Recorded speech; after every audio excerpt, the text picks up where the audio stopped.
Welcome to Confessing the Faith, a theological and devotional walk through the 1689 Baptist Confession of Faith.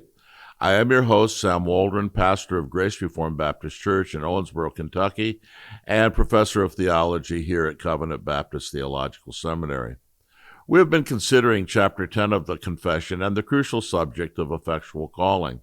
Last time we came to paragraph 3, which says the elect infants dying in infancy are regenerated and saved by Christ through the Spirit, who worketh when and where and how he pleases.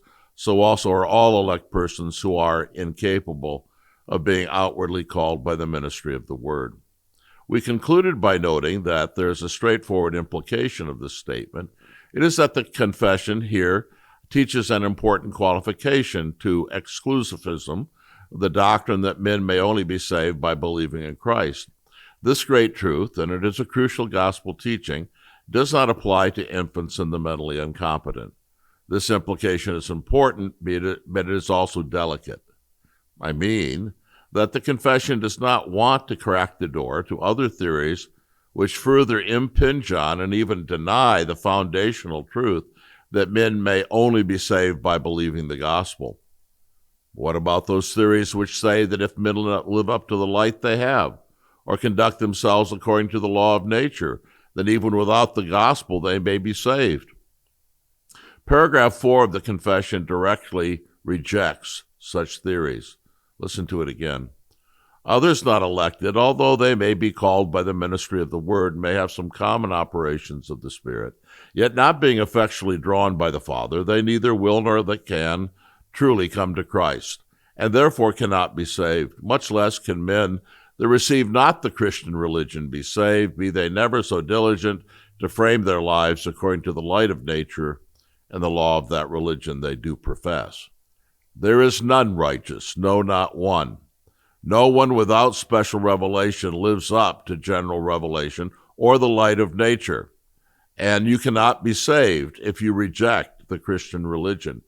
Only the gospel is the instrument of transforming the hearts of men so that they do not always go astray from God.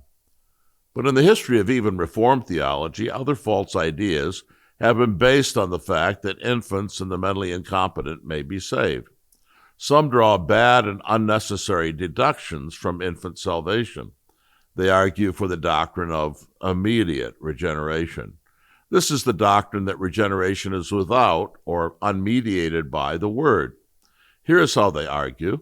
Since infants are immediately regenerated, the Word is not necessary to regeneration, so the regeneration of adults is also immediate and does not take place through the Word.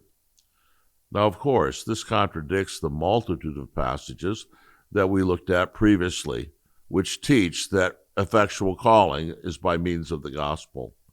These explicitly teach that effectual calling and regeneration are accomplished by the Spirit powerfully applying the Word to the hearts of men.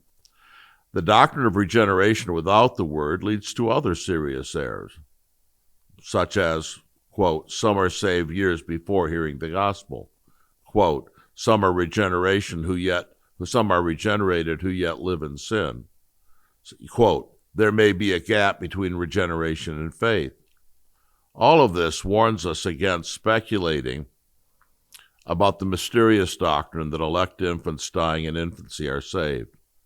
The problems with such reasoning are many. First, the Bible is not clear about infants and how they are regenerated.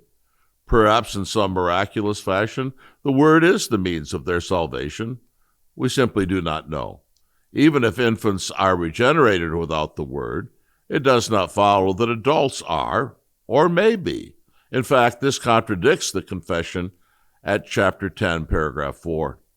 Deductions from and speculations about infant regeneration must be resisted.